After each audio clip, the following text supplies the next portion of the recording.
Yo les clipmakers, faut-il tourner en 25 images tes plans ou en 50 images? C'est ce qu'on va voir dans cette vidéo.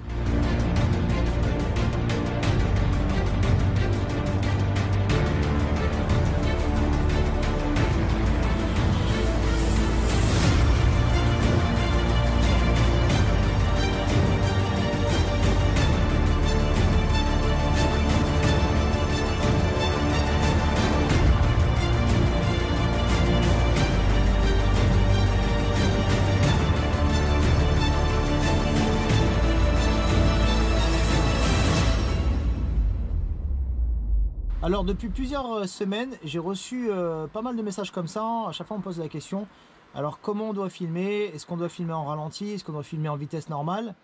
Et donc il y a plusieurs personnes qui m'ont déjà posé cette question-là.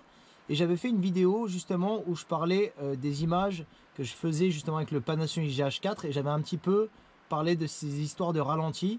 Et on ne sait jamais vraiment. Alors je sais qu'il y a déjà plusieurs clipmakers qui ont l'habitude de tourner toutes leurs images déjà en 50 images en temps réel en 4K.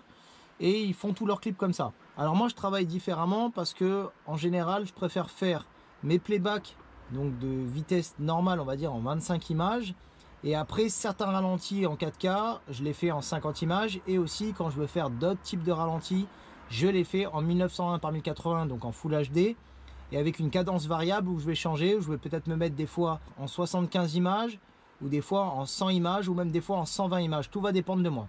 En fait l'histoire entre la vitesse normal et le ralenti, ça dépend vraiment que de toi et ça dépend vraiment de ce que tu vas filmer et selon les clips moi je change. Alors ce qui est sûr c'est qu'en général quand je fais mon clip, quand je fais mes playbacks, donc c'est à dire quand le rappeur est en train de chanter ou qui a une scène en vitesse normale, je vais plutôt avoir tendance à tourner en format 4K avec un 25 images temps réel, donc ça c'est vraiment pour les playbacks. Et ensuite je vais changer quand je vais vouloir faire une petite insert, donc s'il se passe quelque chose pendant le playback, il y a une insert à droite à gauche et qu'il y a une belle lumière et que je veux pousser mon image au maximum, je vais faire un ralenti en 50 images que je vais convertir après évidemment, mais un 50 images en 4K.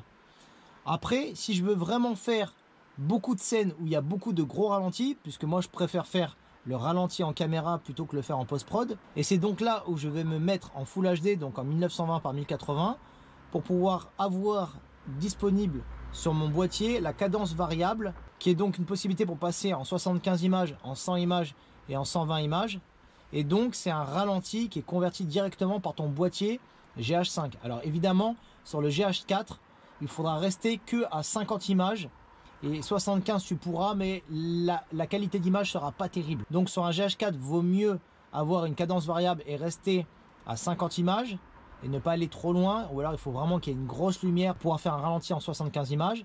Oublie le 96 images parce que le 96 images c'est pas terrible du tout, mais sur le GH5 on va pouvoir être beaucoup plus large puisqu'on va pouvoir faire du 70 images, du 100 images, du 120 et même du 180 images. Bon, tout va dépendre de la lumière qu'il va avoir, mais en tout cas voilà.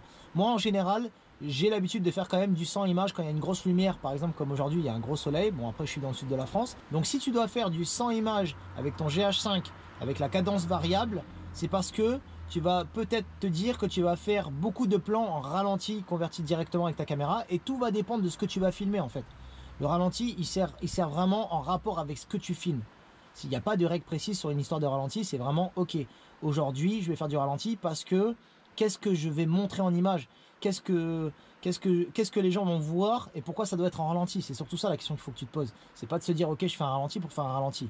C'est d'ailleurs un piège que je vois souvent chez les clipmakers, c'est que en fait la plupart ils font des plans pour les faire pour tester leur technique, mais en fait ils l'ont pas réfléchi d'une manière où qu'est-ce qu'on va montrer en image. Et donc ces configurations là techniques sont faites forcément pour aller avec ce qu'on va montrer en image. Par exemple si juste tu vas filmer un plan en ralenti pour faire du ralenti, ok mais qu'est-ce que tu as voulu vraiment montrer? C'est ça la question. Donc par exemple si tu fais un plan séquence où tu veux que tout soit en ralenti mais parce que tu as réfléchi à tes idées et tu voudrais qu'elles soient en ralenti parce que ça va aller dans le thème du clip, filme-les peut-être tous en 1080 en cadence variable à 100 peut-être parce que tu vas vouloir un gros ralenti peut-être et parce que dans les idées de ton clip ça va être ça.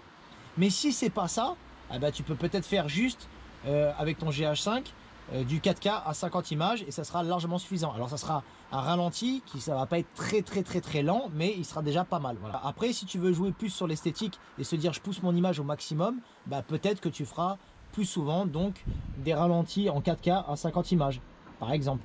Et si tu vas être un tout petit peu moins sur la qualité, même si évidemment la qualité du GH5 quand tu maîtrises bien, tu peux vraiment la pousser même en cadence variable à 100 images. Donc voilà, c'était un petit conseil du jour. Réfléchis bien à ça et réfléchis que quand tu fais tes ralentis ou quand tu fais de la vitesse normale, donc du 25 images en 4K, pourquoi tu le fais? Il faut plutôt penser comme ça et non pas se dire je le fais pour le faire. Tu vois ce que je veux dire? Donc voilà. Donc je te laisse suivre mes prochaines vidéos et je te dis à très bientôt pour les prochaines vidéos. À bientôt.